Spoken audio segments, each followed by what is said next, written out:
احتشام صاحب، جب بھی ہم دیکھتے ہیں کہ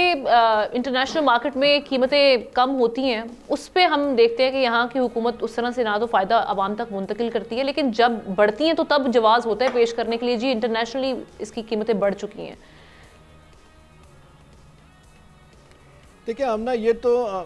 اس طرح ہمیں اس کو دیکھنا چاہیے کہ اب تک ہم پچھلے کم از کم 8 سے 1 سال کے پیریڈ میں ہم دیکھ رہے ہیں کہ گلوبل آئل پرائسز جو ہے نا وہ نیچے آتی رہی ہیں، اور اس کی وجوہات بھی بہت ساری تھیں۔ اب جس طریقے سے کئی ممالک نے پروڈکشن کو زیادہ کر دیا، اور خاص طور پہ ہم نے دیکھا اس حوالے سے امریکہ اور اوپیک کے ممالک، امریکہ کا انفلوئنس اوپیک کے ممالک میں خاص طور پہ سعودی عرب وغیرہ میں اتنا ہوتا ہے کہ وہ کہتے ہیں کہ جی ایک حد سے زیادہ آپ کیپ نہ کریں اور پروڈکشن جاری رکھیں تاکہ قیمتیں جو ہے نا وہ کسی حد تک صحیح رہے۔ ابھی 2 ایلیمنٹ جو ہے نا جس کی وجہ سے اب جو ڈر لگ رہا ہے کہ ابھی جو جس طریقے سے چوئی صاحب بھی بتا رہے تھے، اب میرا اپنا خیال ہے کہ یہ $67 پر بیرل پہ رکی نہیں تھی۔ اب یہ جو اسٹیمیٹس آ رہے ہیں، پروجیکشن آ رہی ہیں آمنہ، وہ یہ ہے کہ یہ آخری کوارٹر جو 2024 کا ہوگا یہ $80 بیرل جو ہے نا اس کو ٹچ کر سکتے ہیں۔ اس کا مطلب ہوگا ہمارے لیے، خاص طور پہ ہمارے ایسے ملکوں کے لیے جو ہے نا وہ پریشانی کی بات ضرور ہوگی۔ یہ آپ بات بالکل ٹھیک کہہ رہی ہیں کہ انٹرنیشنل پرائسز ہم نے ہمیشہ دیکھا کہ اگر 10% 15% تک ایک زمانے میں بڑھی ہیں تو ہمارے یہاں اس حوالے سے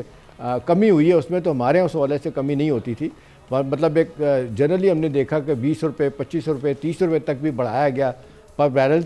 اس میں ہم نے پر لیٹر، تو ہمارے یہاں ہم نے دیکھا کہ $2 $2.5 سے زیادہ نہیں ہوا۔ 1-2 دفعہ ہم نے دیکھا کہ $5 اور $8 بھی ہمیں اس کا فائدہ بھی دیا گیا۔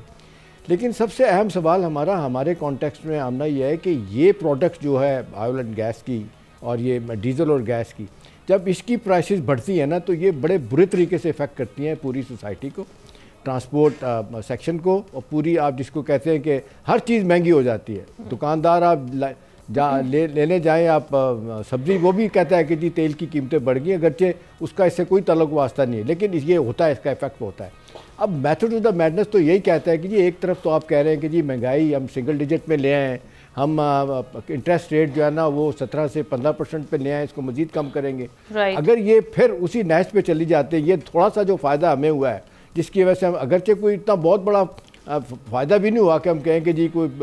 گروتھ بڑی اچھی ہو جائے گی، ہماری جاب کریشن زیادہ ہو جائے گی، مارکیٹ ہماری پاورٹی کا کم ہو جائے گی، وہ تو نظر نہیں آتی۔ اب دیکھیں نا مہنگائی کی بھی بات جو کہتے ہیں کہ مہنگائی کے بڑھنے کی رفتار میں کمی ہوئی ہے لیکن مہنگائی میں کمی نہیں ہوئی، لیکن چلیں ان کا ایک مان بھی لیا جائے کہ جی سنگل ڈیجٹ میں آ گئی ہے۔ اب یہ توقع کر رہے ہیں کہ اگلے سال تک یہ تقریباً 5.5-6% کے درمیان رہے گی۔ انٹرسٹ ریٹ وہ کہا جا رہا ہے کہ جی 2-2.5% اور کم ہو جائیں گے، اس کا افیکٹ اپنی جگہ پہ آئے گا اوور آل۔ لیکن یہ جو آئل پرائسز ہیں آمنہ، ان کے بڑھنے سے جو ہے نا معاملات خراب ہوں گے۔ اس کے لیے حکومت کے پاس کوشن کوئی نہیں۔ بائی دی وے حکومت نے جب بجٹ بنایا تھا نا اس وقت آپ دیکھ لیں کہ جو آئل پرائسز انہوں نے ڈالر ٹرم میں رکھی ہوئی تھی وہ کچھ اور تھی۔ اب جب اس میں ذرا سی بھی کمی آتی ہے وہ اس طرف نہیں جاتے، وہ بجٹ کے مطابق دیکھ رہے ہوتے ہیں کہ ہم نے بجٹ پورا کرنا ہے۔ تو میرا خیال ہے اوپر سے جس طرح آئل مارکیٹنگ کمپنی ہے ان کی بہت زیادہ مطالبات آ جاتے ہیں بیچ میں، پھر آپ دیکھیں مجھے تو ذاتی طور پہ پتہ ہے کہ پیٹرولیم منسٹری میں لوگ بیٹھے وہ کس طرح کمپرومائز ہوتے ہیں کسی کو ایک کو فائدہ پہنچانے کے لیے۔ تو میرا خیال ہے آپ کا میرا جو ہے زیادہ مجھے نقصان نظر آ رہا ہے کیونکہ آئل پرائسز بڑھیں گی تو اس کا ایفیکٹ سب لوگوں پہ آئے گا۔ جی ٹھیک ہے، سبسکرائب کریں اور بیل دبائیں تاکہ کوئی خبر رہ نہ جائے۔